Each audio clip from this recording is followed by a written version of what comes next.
चलो जी, सर ने तो पढ़ाया। अच्छा देखिए लेक्चर नंबर 4, बिस्मिल्लाहिर्रहमानिर्रहीम। ये मैंने ही स्लाइड बनाई है, मेरा ही नाम लिखा जाएगा। कॉम्प्लेक्स वेरिएबल कोर्स का नाम है। Lecture number 4। कॉम्प्लेक्स नंबर अभी आपको पता है, मैंने लिखा है z is equal to x plus iota y. Agree? सबको पता है ये कि कॉम्प्लेक्स नंबर को लिखने का ये तरीका होता है। ये छोटी सी छोटी इक्वेशन होती है जो कॉम्प्लेक्स नंबर को जनरेट करती है। X square plus 1 is equal to 0। तो आप x is equal to plus minus under radical -1, इस रेडिकल -1 को हम आयोटा कहते हैं, यानी एक स्टेप होता है ये, या तो आगे हो सकता है या पीछे हो सकता है, तो लिहाजा प्लस माइनस लिखा जाता है। तो रेडिकल -1 की वैल्यू आयोटा, जहां मैं आयोटा लिखूंगा इसका मतलब रेडिकल -1 यूज कर रहा हूँ। ये छोटी सी छोटी इक्वेशन होती है जो कॉम्प्लेक्स नंबर को जनरेट करती है। लेंथ ऑफ कॉम्प्लेक्स नंबर सबको पता है, mod that is equal to x square, x plus iota या वाई कॉम्प्लेक्स नंबर है तो उसकी लेंथ इस तरह से कैलकुलेट कर सकते हैं। X is equal to that is equal to x plus iota y, ये कॉम्प्लेक्स नंबर कार्टेशियन फॉर्म में, ये कॉम्प्लेक्स नंबर पैरामेट्रिक फॉर्म में, और ये पोलर फॉर्म में। तीनों फॉर्म मैंने लिख दी हैं। तो that is equal to x plus iota y Cartesian form है, x is equal to r cos theta, y is equal to r sine theta parametric form है, r is equal to under radical x square plus y square, theta is equal to tan inverse y upon x. यानी अगर आपके पास x और y given है तो are theta निकाल सकते हो, और थीटा यूज है तो फिर एक्स वाई निकालने के लिए पैरामेट्रिक को यूज करोगे। तो पैरामेट्रिक एज ए इंटरफेस काम करता है। कैसे इंटरफेस काम करता है कि कार्टेशियन से अगर पोलर में आना है तो पैरामेट्रिक की मदद से ही मैंने ये पोलर बनाई थी, और अगर पोलर से आपने कार्टेशियन में जाना है तो पैरामेट्रिक को आप इस्तेमाल करोगे बीच में। z is equal to x plus iota y को मैं लिख सकता हूँ आर सिस थीटा। यहाँ तक तो आपको पता है। सिस थीटा को अनदर राइटिंग नोटेशंस ने, लिखने का तरीका है, मैंने नहीं लिखा, मैथमेटिशियन ने बना के दिया, वही मैं आपको पढ़ा रहा हूँ, अपनी तरफ से कुछ नहीं पढ़ा रहा। तो आर अपनी एज इट इज आ गया। सिस का मतलब होता है e power i theta. Sis theta को हम क्या लिख सकते हैं? E power i theta. मतलब कॉम्प्लेक्स नंबर को पोलर फॉर्म में लिखते हैं ऐसे, और इसको एक्सपोनेंशियल फॉर्म में लिखते हैं ऐसे। तो ये लिखने का, ये भी पोलर फॉर्म ही कहलाती है जो एक्सपोनेंशियल फॉर्म में लिखी जा रही है। जस्ट कॉम्प्लेक्स नंबर को राइटिंग नोटेशन है, जैसे 4 को आप कहते हैं 3+1 या 2+2, तो इसका मतलब यही है, राइटिंग नोटेशन है। लिखने का तरीका है, सम बुक्स इस तरह से लिख रही थी, सम बुक्स इस तरह से लिख रही थी, तो दोनों का मतलब एक ही था, तो लिहाजा वो दोनों का मतलब एक ही था, इसलिए मैंने हर तरह से कॉम्प्लेक्स नंबर को लिखना सिखा दिया कि z is equal to x plus iota y is equal to r cis theta या r e power i theta. इस तरह से कॉम्प्लेक्स नंबर को लिखा जाता है कार्टेशियन और पोलर फॉर्म के अंदर। एग्री? कुछ नहीं है, राइटिंग नोटेशन ही है। बात समझ आ रही है? Hello? Yes sir, yes sir.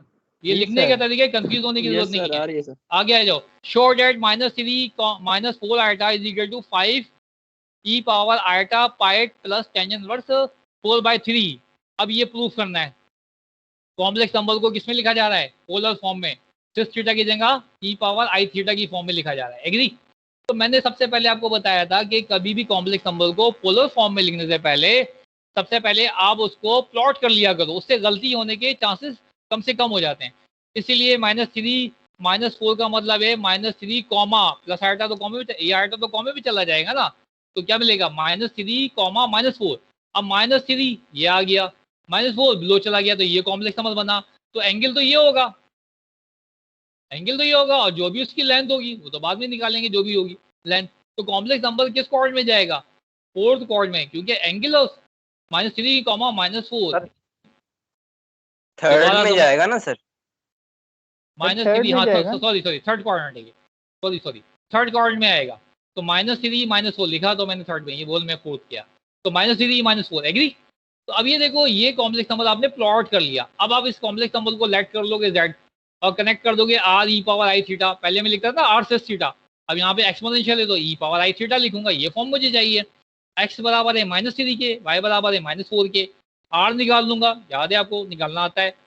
X का square plus y square under radical x square plus y square, तो क्या हो जाएगा? Radical -3 under radical -3 whole square plus -4 whole square, निकालोगे तो 5 मिल जाएगा। Theta is equal to tan inverse y upon x, y क्या है? -4, और x क्या है? -3। जब लिखोगे तो माइनस से माइनस कैंसिल हो जाएगा, 4/3 मिलेगा। ठीक है, अब 4/3 किस कॉर्ड में आ रहा है? ये जो वैल्यू आ रही है आपकी, एंगल किस कॉर्ड में आ रहा है? थर्ड में आ रहा है। और थर्ड में क्या होता है? 5 प्लस थीटा होता है, याद आया? थर्ड क्वाड्रेंट में जो भी मैंने पिछले लेक्चर 5 प्लस थीटा। तो इसका मतलब अब टेंजेंट इनवर्स 4/3 की वैल्यू तो मुझे टेबल से तो मिल नहीं सकती, नहीं मिल सकती ना। अगर मैं टेबल से निकालना Yes, sir. चाहूँ तो नहीं. मुझे नहीं मिल सकती, लिहाजा मैं इसको एज इट इज रखूंगा। टेंजेंट इनवर्स 4/3 देखो मैंने एज इट इज लिखा, ठीक है, थीटा की जगह पे। तो पाई प्लस थीटा था, तो पाई में ये थीटा मैंने ऐड कर दिया, क्योंकि थीटा चेंज नहीं हो सकता, मुझे नहीं पता इसकी पर्टिकुलर वैल्यू क्या है। अगर पर्टिकुलर निकालना चाहोगे तो कैलकुलेटर से निकाल सकते हो, 4 को 3 से डिवाइड करो, इनवर्स ले लो टेंजेंट का, निकल जाएगी। तो पाई में ऐड कर दो। तो थर्ड क्वांटिटी की वजह से मैं लिख रहा हूँ उसको pi plus as it is value. अब पोलर फॉर्म लिखनी है तो आर 5 आ गया, यहाँ लिख दिया 5, थीटा की जगह पर मैंने ये वैल्यू लिख दी, देखो बस ये प्रूफ हो गया, इतना आसान। Any question?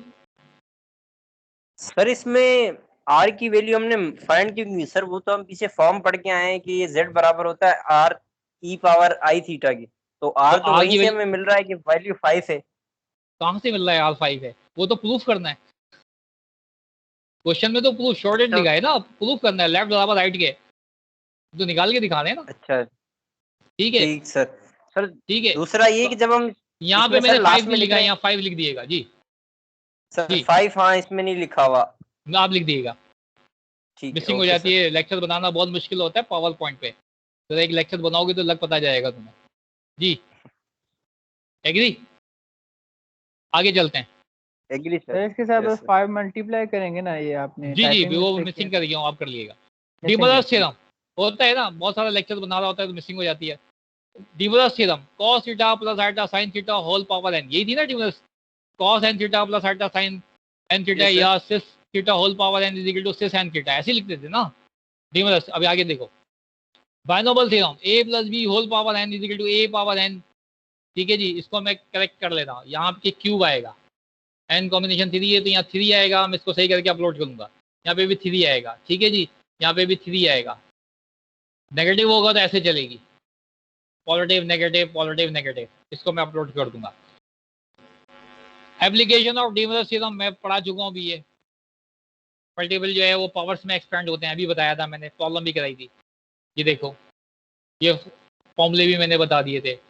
यहाँ से नई चीज आई है, complex exponents. z is equal to x plus alpha y complex number है, ई पावर z की जगह क्या लिख दिया मैंने, एक्स प्लस आल्फा वाई लिख दिया। अब इसको ब्रेक कर सकता हूँ, क्या मतलब है, पावर जो है मल्टीपल्स में ब्रेक हो सकते हैं, e power x into e power alpha y, basis same है, पावर ऐड हो जाएंगी तो एक्स प्लस आल्फा वाई बन जाएगा। ठीक है, अब ई पावर एक्स तो एज इट इज है, ई पावर आल्फा वाई को मैं क्या लिख सकता हूँ, cos y plus alpha sine y. E power i theta किसके बराबर होगा, cos theta plus alpha sine theta के, है ना। अभी देखिए जो भी पीछे मैंने पढ़ाया है, e power i theta are अपनी जगह है, बराबर होगा सिस थीटा के, और सिस किसके बराबर होगा, cos theta plus alpha sine theta के। तो यही चीज मैंने यहाँ इस्तेमाल की है। ई पावर आल्फा वाई किसके बराबर होगा, सिस वाई के, और सिस वाई किसके बराबर होगा, cos y plus alpha sine y. Clear हो गया? Agree? Yes sir. Yes sir. Hyperbolic function sine hyperbolic z is equal to, order भी लिखेंगे z कॉमा ओमेगा, ये डोमेन होगी, ये रेंज होगी। सच डायरेक्ट पढ़ेंगे इसको, omega is equal to e power z minus e power minus z divide by 2, इसके बराबर होता है। मतलब साइन हाइपरबोलिक z की वैल्यू क्या होगी, ई power z minus e power minus z divide by 2, और z बिलोंग्स करेगा कॉम्प्लेक्स नंबर पे, ये डोमेन है ना, z बिलोंग्स करेगा कॉम्प्लेक्स नंबर पे। कॉस हाइपरबोलिक z में एज इट इज होगा, सिर्फ माइनस की जगह पे प्लस आ जाएगा, बाकी सब एज इट इज आएगा। सर्कुलर फंक्शन की बात करेंगे तो साइन जेड होगा जेड कॉमा ओमेगा, ओमेगा जैसे लिखते हैं ना एक्स कॉमा वाई, तो Y is equal to F of x ऐसे लिखते हैं। तो omega is equal to e power alpha Z, इस जेड के साथ आल्फा आ जाएगा, minus e power minus alpha Z बन जाएगा, डिवाइड बाय 2 की जगह 2 आल्फा आ जाएगा बस। कॉस इसमें क्या आ जाएगा, यहाँ प्लस आ जाएगा बस, और आल्फा खत्म हो जाएगा। ये हाइपरबोलिक फंक्शन कहलाते हैं। ये सर्कुलर, ये मैंने नहीं, प्री डिफाइंड स्ट्रक्चर है, जैसे लिखा है वैसे ही पढ़ना पड़ेगा जी, याद करना पड़ेगा। फंक्शन का जी सर, सर्कुलर फंक्शन का क्या मतलब है sir? Sine hyperbolic function, function की नेचर है ना, हाइपरबोलिक फंक्शन होते हैं, सर्कुलर फंक्शन होते हैं, 2 टाइप्स के फंक्शंस होते हैं। तो ये प्री डिफाइंड स्ट्रक्चर्स हैं। आगे देखिए, इनके फॉर्मूलेज मैंने डिटेल में लिख दिए हैं। हाइपरबोलिक फंक्शन ये याद करेंगे, sine hyperbolic z is equal to e power z minus e power z minus z divide by 2। इसका कॉस हाइपरबोलिक z वही पीछे जो मैंने लिखे थे उसी को डिटेल में। टेंजेंट का मतलब क्या हो जाएगा, साइन अपॉन कॉस हो जाएगा, तो 2 से 2 कैंसिल हो जाएगा, ये फॉर्म बन जाएगी। कॉट का मतलब क्या हो जाएगा, इसका रेसिप्रोकल न्यूमरेटर डिनोमिनेटर बन जाएगा, डिनोमिनेटर न्यूमरेटर बन जाएगा। सेक हाइपरबोलिक जेड इसका उल्टा कर दोगे, रेसिप्रोकल ले लोगे इसको तो ये बन जाएगा। कॉसेक हाइपरबोलिक जेड इसका रेसिप्रोकल ले लोगे तो ये हो जाएगा। क्लियर हो गया। ये हाइपरबोलिक जेड के ये हाइपरबोलिक फंक्शंस के फॉर्मूलेज आप याद कर सकते हो। सिर्फ साइन कोसाइन ही याद कर लो तो खुद ब खुद याद हो जाते हैं। सर्कुलर फंक्शंस साइन कोसाइन याद कर लोगे तो टेंजेंट बना लोगे, साइन अपॉन कॉस टेंजेंट हो जाएगा, बना सकते हो आप। 2 से 2 कैंसिल हो जाएगा, 8 7 आ जाएगा।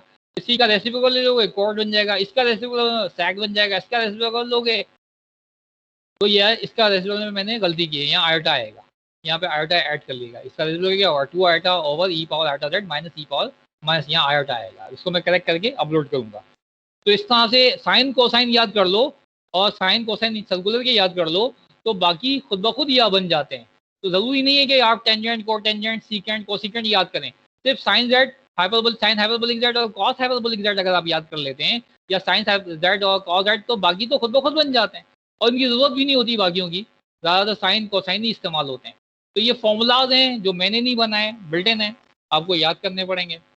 आगे आ जाइए, logarithmic function. Complex number z था, उससे पहले हमने इसकी एक्सपोनेंशियल फॉर्म देखी, ये देखो, यानी z को e की पावर बना दिया। अब क्या करेंगे, अब लॉग ले रहे हैं, z का लॉग ले रहे हैं, ठीक है। उसी कॉम्प्लेक्स नंबर की एक्सपोनेंशियल के बजाय आप लॉग ले रहे हैं, यानी लॉग ले रहे हैं, log z is equal to log x plus iota y लिया जाए तो लॉग z जो होता है कॉम्प्लेक्स नंबर का वो बराबर होता है log mod z plus iota argument of z। ये आर्गूमेंट ऑफ z एंगल कहलाता है, ठीक है जी। दोबारा याद कर लो कि लॉगरिथमिक फंक्शन के अंदर कोई complex number z is equal to x plus iota y है तो log z logarithmic form of a complex number कैसे कैलकुलेट करेंगे, log mod z plus iota argument of z, ये फॉर्मूला है। इसको हम इस्तेमाल करते हैं पर्टिकुलर प्रॉब्लम के ऊपर। कैसे इस्तेमाल करेंगे, sure that z is equal to x plus iota y, ये वाला। अब लॉग निकालना है तो log z over z conjugate, यानी कॉम्प्लेक्स नंबर को उसके कॉन्जुगेट से डिवाइड करो लॉग फंक्शन के अंदर तो वो बराबर होता है 2 eta tan inverse y upon x के। मतलब क्या हुआ, अगर कोई कॉम्प्लेक्स नंबर 2 प्लस 3 आयटा है तो इसका रिजल्ट क्या होगा कि y की वैल्यू 3 हो जाएगी और x के लिए 2 3/2 बन जाएगा, ये आंसर बन जाएगा।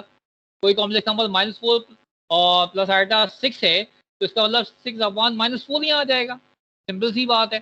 तो 3 ओवर -2 बन जाएगा वो। तो ये एक फॉर्मूला है कि कोई भी कॉम्प्लेक्स जब जनरल फॉर्म में कॉम्प्लेक्स नंबर लिखा जाता है तो जो आइडेंटिटी बनाई जाती है तमाम पर्टिकुलर कॉम्प्लेक्स नंबर के लिए वैलिड हो जाती है, समझ गए। तो अगर कोई कॉम्प्लेक्स नंबर है उस कॉम्प्लेक्स नंबर का कॉन्जुगेट से उस कॉम्प्लेक्स नंबर को डिवाइड किया जाए तो उसका रियल पार्ट 0 हो जाता है। कॉम्प्लेक्स नंबर में सिर्फ इमेजिनरी पार्ट नजर आ रहा है ना आयटा, रियल पार्ट तो नजर ही नहीं आ रहा, आयटा वाला हिस्सा नजर आ रहा है। तो ये एक आइडेंटिटी, इसको प्रूव करें।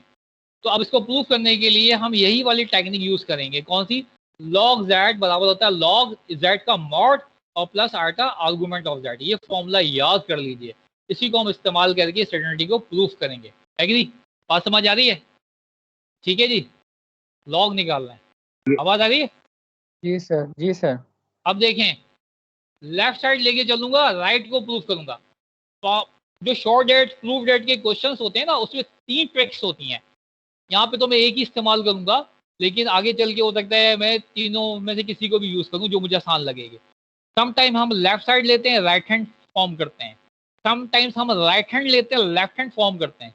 समटाइम्स हम लेफ्ट हैंड लेके सॉल्व करते हैं और राइट हैंड लेके सॉल्व करते हैं, दोनों के रिजल्ट्स को कंपेयर करते हैं।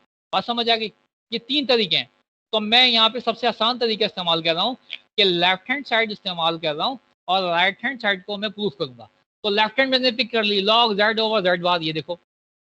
तो log of a upon b बराबर होता है log a minus log b। ये फॉर्मूला लगा दिया मैंने लॉग का, जो मैं पहले से जानता हूँ, यानी अपनी स्कूल लाइफ से मैं जानता हूँ। Log of a upon b बराबर होता है log a minus log b। Log a b बराबर होता है log a plus log b के। लॉग a पावर n बराबर होता है n लॉग a के। तो लिहाजा यहाँ फ्रैक्शन है, लॉग a अपॉन b है, तो लिहाजा log of a minus log of b, यानी log of z minus log of z बार। ये क्वेश्चन नंबर a का मैंने नाम दे दिया। कहाँ से मुझे मिला ये फॉर्मूला, अपनी स्कूल की नॉलेज से। अब देखिए log z, ये वाला हिस्सा उठा रहा हूँ, इस log z पे मैं फॉर्मूला लगाऊंगा जो भी मैंने बताया है। ये लगेगा log mod z plus iota argument of z। यही फॉर्मूला लिखा है ना मैंने, log mod z plus iota argument of z। अब मुझे क्या चाहिए, कॉम्प्लेक्स नंबर की लेंथ चाहिए, mod z और आर्गूमेंट ऑफ z। अगर मैं ये दोनों चीजें बता दूं तो मैं log कैलकुलेट कर सकता हूँ। दोबारा देख लीजिए, log z ओवर z बार बराबर है log z minus log z बार के। तो मुझे सबसे पहले log z कैलकुलेट करना है। तो log z के लिए अभी जो मैंने फॉर्मूला पीछे पढ़ाया है, log z बराबर होगा log mod z के प्लस आर्टा आर्गुमेंट z के। इक्वेशन नंबर 1 लिख दी।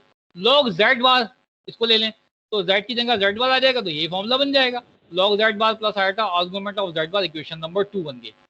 नाउ इक्वेशन ए बिकम्स, अब इक्वेशन ए को मैं लिख रहा हूँ log z की वैल्यू, ये जो मैंने निकाली है ये वाली, इसको मैं उठा के इस जगह रख दूंगा, और log z वाली की ये वैल्यू जो मैंने निकाली है इसको उठा के मैं यहाँ रख दूंगा।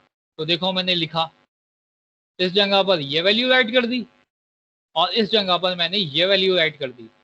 इक्वेशन नंबर बी बन गई। तो ए से मैं इक्वेशन नंबर बी में आ गया। यहाँ तक क्लियर है? पूछना है कुछ? हेलो, पूछना है? No sir. अब देखो, मुझे नहीं, चाहिए log z चाहिए, आर्गुमेंट ऑफ z चाहिए, log z बार चाहिए की लेंथ, और आर्गुमेंट ऑफ z बार चाहिए। अब मुझे क्या चाहिए, log z। तो z की वैल्यू क्या होती है, x प्लस आर्टा भी वाई गिवन है मुझे। ये देखो गिवन वैल्यू को मैंने उठाया। मुझे mod z चाहिए, mod z निकालूंगा under x square plus y square, और थीटा होता है tan inverse y, argument of z को हम थीटा कहते हैं। तो थीटा क्या है, आर्गुमेंट ऑफ z क्या है, एक ही बात है, लिखने का तरीका है tan inverse y upon x। यहाँ तक क्लियर है? ये तो कार्डियन से पोलर फॉर्म में गया हूँ ना, लेंथ निकाल ली मैंने, mod z का मतलब आर और थीटा निकाल लिया। एग्री? अब आ जाइए z बार कंजुगेट होगा तो कंजुगेट में इमेजिनरी पार्ट की साइन चेंज हो जाती है। ये आ गया। इसकी लेंथ लूंगा तो इसकी लेंथ x का whole square plus minus y का होल स्क्वायर, माइनस वाई का होल स्क्वायर तो वाई स्क्वायर ही होगा, तो लिहाजा इसकी लेंथ तो सेम होगी। आर्गुमेंट ऑफ z क्या हो जाएगा, मोड बार x अंडर का root x whole square plus square, y square के बराबर कैसे आ गया?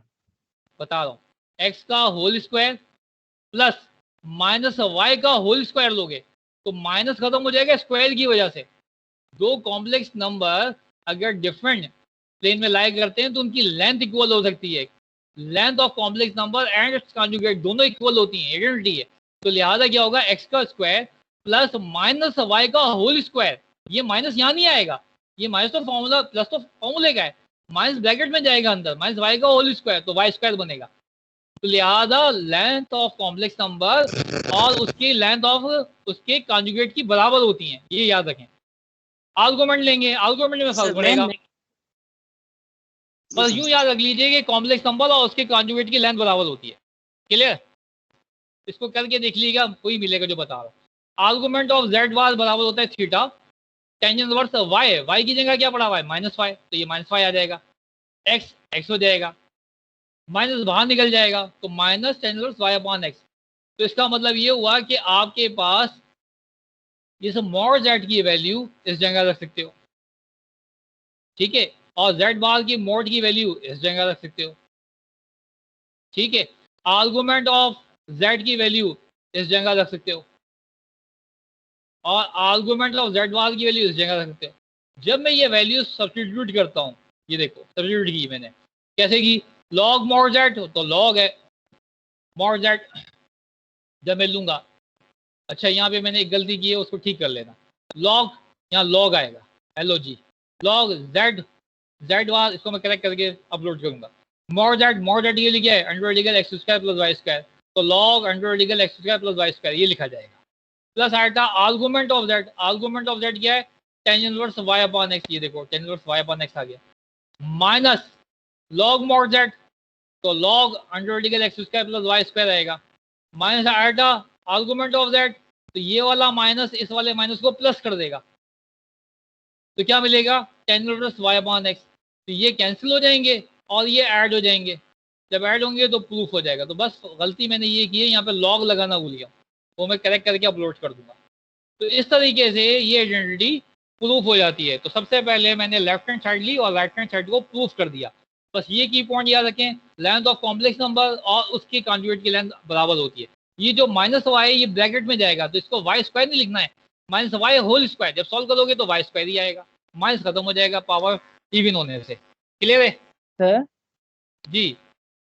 सही है सर। सर वैसे अगर कुछ आप लेंथ लॉग नेगेटिव नहीं लगाएंगे इसमें मैं अपलोड सर ये करके दे प्रूफ तो दूंगा नहीं तो होगा। समझ आ जाएगा। नहीं लॉग आएगा इसमें, लॉग तो ये वाला लॉग सर? आएगा ना, ये देखो, ये देखो, ये वाला लॉग आएगा। ठीक, ये मॉड जेड सर की ये वैल्यू ये है। इक्वेशन बी में, बी इक्वेशन में जो है, बी इक्वेशन में तो मैंने सही लिखा है, बी इक्वेशन में मॉड जेड की वैल्यू ये यहाँ रखोगे, रख के देखो, देखो under vertical x square plus y square यहाँ रखोगे ना, तो क्या बन जाएगा, log under vertical x square plus y square. Clear है? आर्गुमेंट ऑफ जेड यहाँ रखो, tangent inverse y upon x, तो iota tangent inverse y upon x बनेगा। क्लियर है? Log z bar, log z bar की वैल्यू ये होगी, तो log under vertical x square plus y square. Argument of z ये माइनस रखोगे तो माइनस माइनस क्या हो जाएगा, प्लस हो जाएगा ना, tan inverse y upon x, और फिर ये कैंसिल हो जाएंगे, यहाँ लॉग आ जाएगा, यहाँ लॉग आ जाएगा, कैंसिल हो जाएंगे, ये ऐड हो जाएंगे, खुद ब खुद प्रूफ हो जाएगा। जी सर। सर सही है सर। ठीक है? सर ये आर्ग्यूमेंट ऑफ जेड और आर्ग्यूमेंट ऑफ जेड के कंजुगेट दोनों थीटा के बराबर होते हैं। हेलो, वालेकुम सलाम जी, जी जी बात कर रहा हूँ, जी जी बोलें।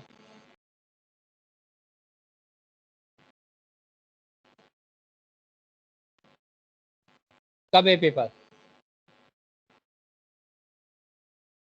नहीं पेपर कब है, पेपर कब है? हाँ मुझे देख के बताओ, क्योंकि मैं लेक्चर ले रहा हूँ इस वक्त ऑनलाइन।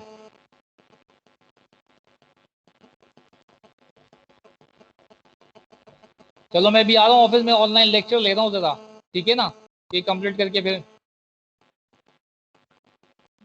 हाँ मैं चेक कर लूँगा, अभी मैं लेक्चर ख़त्म करके चेक करूँगा, अभी ऑनलाइन लेक्चर ले रहा हूँ, ऑनलाइन हूँ, ठीक है?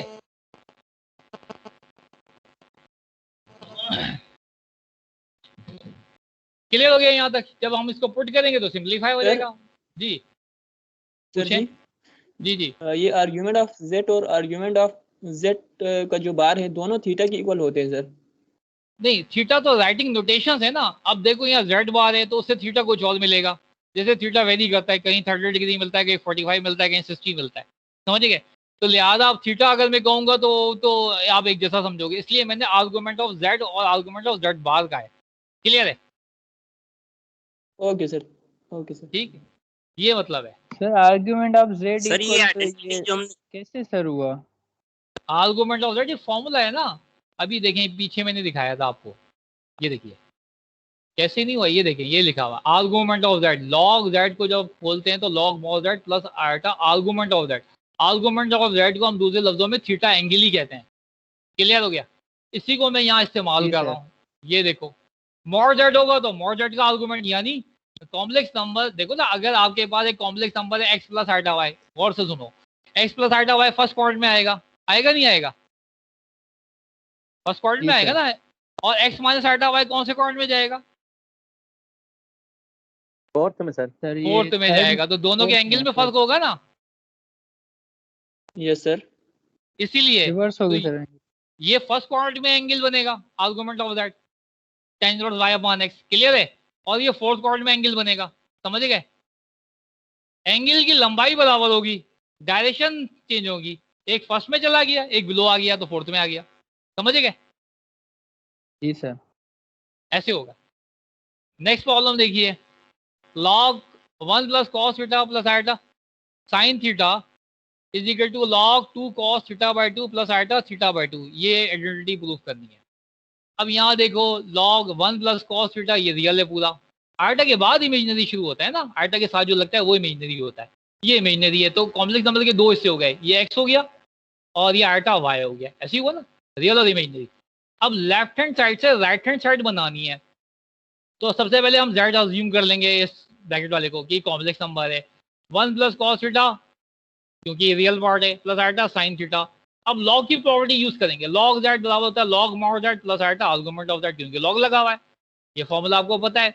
अब मॉड जेड निकालेंगे तो एक्स का स्क्वायर, एक्स की जगह ये वैल्यू पड़ी है तो इसका स्क्वायर, ये देखो आयटा खत्म हो जाएगा, वाई का स्क्वायर, वाई क्या है साइन थीटा, इसका स्क्वायर ले लोगे और सॉल्व करोगे तो कैसे मिलेगा, 1 स्क्वायर प्लस का 2 cos square theta plus cos square theta plus sine square theta, cos square theta plus sine square theta 1 बन जाएगा, तो 1 प्लस 1 2 बन जाएगा, 2 प्लस 2 cos स्क्वायर थीटा निकल जाएगा, 2 कॉमन निकल जाएगा तो 1 plus cos square theta, 1 plus cos square theta को हाफ एंगल में लेके जाओगे और सॉल्व करोगे तो ये आइडेंटिटी बन जाएगी। 2 रूट निकल जाएगा, cos स्क्वायर थीटा बाय 2 का रूट cos थीटा बाय 2 बन जाएगा। ये मैंने थोड़ा डायरेक्ट किया, इसको खोलोगे सिंप्लीफाई करोगे और फिर यही फॉर्म बनेगी। तो इसका मतलब इसकी जो लेंथ होगी यहाँ पे क्या लिख सकते हो, cos थीटा बाय 2 लिख सकते हो इस जगह पे। क्लियर हो गया? Argument of that tangent inverse y upon x, y क्या है, y ये जो आइटा के साथ है साइन, ये y की जगह लिख दिया मैंने, और x की जगह पे 1 प्लस cos थीटा लिख दिया। ये देखो इस पे हाफ एंगल फॉर्मूला लगाया 2 sin theta by 2 cos theta by 2, इस पे भी हाफ एंगल फॉर्मूला लगाया 2 cos square theta by 2, cos से cos कैंसिल हो जाएगा, 2 से 2 कैंसिल हो जाएगा, sin अपॉन cos का मतलब टेंजेंट हो जाएगा, तो ये टेंजेंट थीटा बाय 2 आ गया, ये इनवर्स एज इट इज आ रहा है। उसके बाद इनवर्स से टेंजेंट इनवर्स से टेंजेंट कैंसिल हो जाएगा तो मिलेगा थीटा बाय 2, ये देखो तो ये थीटा बाय 2 बन गया आर्गुमेंट ऑफ दैट। तो मैंने क्या करना है, लॉग मॉड दैट की जगह पे लॉग के साथ में ये वैल्यू लिख दूंगा और आर्गुमेंट ऑफ दैट के साथ ये वैल्यू लिख दूंगा। ये देखो लिखा, दोबारा से रिपीट कर रहा हूँ, अच्छी तरह देख लो। Log 1 plus cos theta plus iota sin theta is equal to log 2 cos theta by 2 plus iota theta by 2।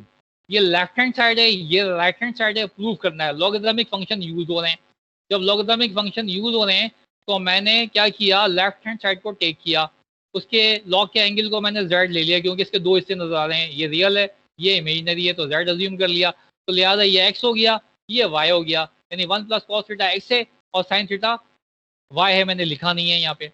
Log का फॉर्मूला लगाया, log z बराबर होता है log mod z plus iota argument of z के। mod z का formula मुझे मिलता है under radical x square plus y square, तो x क्या है 1 प्लस cos थीटा, x की जगह रख दिया, y की जगह sin थीटा रख दिया, सॉल्व किया इसको तो 1 का स्क्वायर 1 आ जाएगा, 2 cos थीटा और plus cos square theta a plus b whole square के फॉर्मूले से खोल लो, 1 स्क्वायर प्लस का 2 cos theta plus cos square theta और cos स्क्वायर थीटा इसका और sin स्क्वायर थीटा ऐड हो जाएगा तो 1 बन जाएगा, तो 1 प्लस 1 2 बन जाएगा, 2 प्लस का 2 cos स्क्वायर थीटा बनेगा, 2 कॉमन निकल जाएगा तो 1 plus cos square theta, 1 plus cos square theta की वैल्यू लगा दोगे तो आपके पास 1 प्लस cos थीटा की वैल्यू ये बनेगी 2 cos स्क्वायर थीटा बाय 2, तो 2 2 4 हो जाएगा, 4 का रूट 2 निकल जाएगा, cos स्क्वायर थीटा बाय 2 का रूट cos थीटा बाय 2, मतलब ये बनेगा फॉर्म। दोबारा देख लो, यहाँ से समझा रहा हूँ, 1 का स्क्वायर 1 आएगा, 2 cos थीटा आएगा प्लस का cos स्क्वायर थीटा इस sin स्क्वायर थीटा के साथ ऐड हो गया 1 बन जाएगा, तो 1 प्लस 1 2 हो जाएगा, 2 प्लस 2 cos थीटा क्या मिलेगा, 2 प्लस 2 cos थीटा, 2 कॉमन निकल जाएगा तो 1 plus cos theta, 1 plus cos theta की वैल्यू ये होती है, ये रखोगे तो 2 cos square theta by 2 multiply by 2 हो जाएगा, तो 2 multiply by 2 cos square theta by 2, 2 2 4 होता है, 4 का रूट 2 होता है, cos स्क्वायर थीटा बाय 2 का रूट cos थीटा बाय 2 होता है, तो ये आपका रियल mod z की लंबाई आ जाएगी। अब आ जाए mod z का मतलब लेंथ आ जाएगी।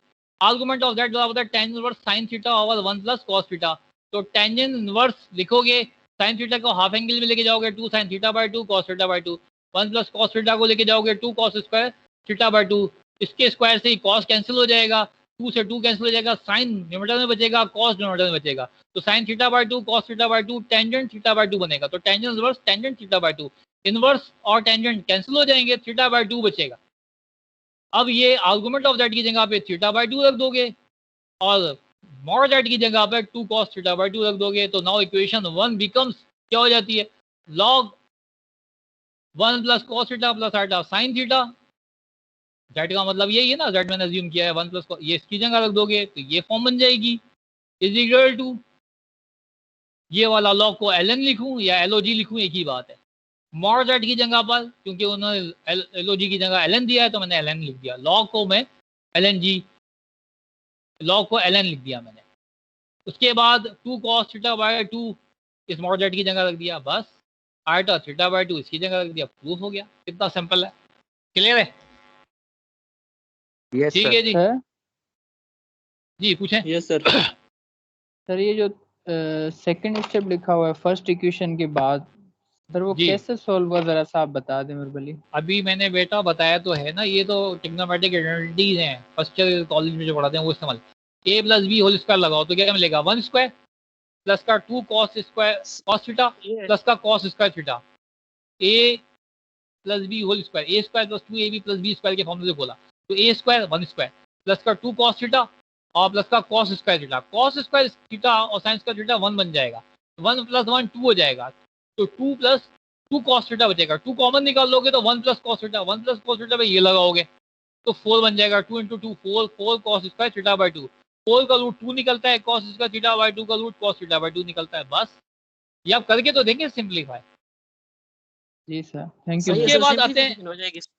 हाँ यही बनेगी। सर ये फॉर्मूला साइन देखिए, साइन आप खुद करके देखेंगे ना, बन जाएगा।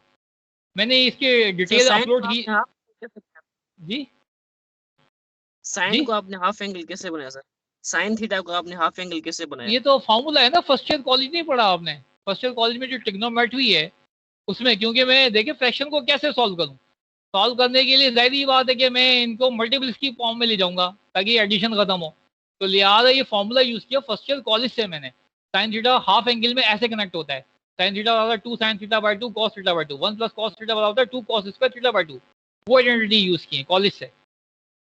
अब आ जाइए formula, inverse hyperbolic function, sine hyperbolic inverse z log में खुलता है, log z plus under vertical z square plus 1। Cos hyperbolic inverse z खुलता है log z plus under vertical z square minus 1। Tangent hyperbolic inverse z खुलता है 1/2 log 1 + z 1 - z। Cot hyperbolic inverse z खुलता है 1/2 log z प्लस 1 over z minus 1। Sec hyperbolic inverse z खुलता है log 1 plus under vertical 1 - z square over z के। Secant hyperbolic inverse z खुलता है log 1 plus under vertical 1 + z square over z के। Inverse है सर्कुलर फंक्शन, ये formula मैंने लिख दिया, साइन इनवर्स z होता है 1/i log i z plus under vertical 1 - z square. इसका कॉस इनवर्स है, टेंजेंट इनवर्स है z, ये आप देख सकते हैं। ये फॉर्मूले हम इस्तेमाल तो नहीं करेंगे लेकिन कोर्स का हिस्सा इसलिए पढ़ा दिए। अब जो ये लेक्चर यहीं पे कंप्लीट होता है, लेकिन जो मैं इस्तेमाल करूंगा जो पेपर के हिसाब से इम्पोर्टेंट है उस वो नोट कर लीजिए। पेपर के हिसाब से एक तो ये चीज़ इम्पोर्टेंट है आपकी, ये जो मैंने लिखी है, शॉर्ट एट -3 - 4 आटा इज टू 5 e पावर आटा पाई प्लस 10⁻⁴/3। ये जो मैंने r e power i theta में लिखना सिखाया है ये इम्पोर्टेंट है। ये आगे भी चल के इस्तेमाल होगा जब हम लिमिट कॉन्टिन्यूटी डेरिवेटिव इंटीग्रेशन पढ़ेंगे इसकी कॉम्प्लेक्स नंबर की, वहाँ पे भी इस्तेमाल होगा। डे मॉडल्स थ्योरम ये भी इस्तेमाल होगी, ये भी इम्पोर्टेंट है। बायनॉमियल इस्तेमाल होगी, डे मॉडल्स ये एप्लीकेशन इस्तेमाल होगी। ये फॉर्मूले याद कर लें या समझ लें, बार बार लिखेंगे तो याद हो जाएगा, ये इंपॉर्टेंट्स हैं। कॉम्प्लेक्स एक्सपोनेंशियल फॉर्म इसको मैं आगे इस्तेमाल करूंगा काशी रायमानी क्वेश्चन के अंदर, तो ये नोट कर लीजिए, ये इंपॉर्टेंट है। ये फॉर्मूले सिर्फ याद कर लीजिए, हाइपरबोलिक वाले, ये साइन और कोसाइन यही काफ़ी हैं। अगर सिर्फ आप कुछ भी याद ना करें, इसके भी 2 फॉर्मूले याद कर लें, इसके भी 2, ये आगे मैं काशी रायमान में इस्तेमाल करूंगा। लॉगरिथमिक फंक्शंस ये आइडेंटिटी इंपॉर्टेंट है, इसको याद कर लीजिए। इसको सिर्फ पे मैंने प्रॉब्लम भी करा दिया, इसको मैं करेक्ट करके यहाँ पे लॉग लगेगा वो आपको अपलोड कर दूंगा। ये फॉर्मूला इंपॉर्टेंट है, ये लिख दिया। बाकी ये इतने इंपॉर्टेंट नहीं है, सिर्फ इनमें आप याद करना चाहें तो साइन हाइपरबोलिक इनवर्स z और कॉस हाइपरबोलिक इनवर्स z, और ये 2 साइन इनवर्स z और कॉस, बस ये 2 याद कर लें, बाकी जरूरी नहीं है, यही ज़्यादातर इस्तेमाल होंगे। तो ये आगे चल के जब मैं लिमिट कॉन्टिन्यूटी और डेरिवेटिव और इंटीग्रेशन कॉम्प्लेक्स नंबर की पढ़ाऊंगा वहाँ पे इस्तेमाल करूंगा, बाकी इतने ज़्यादा इस्तेमाल नहीं होंगे। इसलिए मैं शॉर्ट करता जा रहा हूँ ताकि आपको कोर्स हैवी ना लगे। इसमें जो मैं इंपॉर्टेंट बातें बताता जा रहा हूँ वही मैं आगे जाके कंट्रोल इंटीग्रेशन पे जाके इस्तेमाल करूँ। Any question about the lecture, कुछ पूछना है? No sir.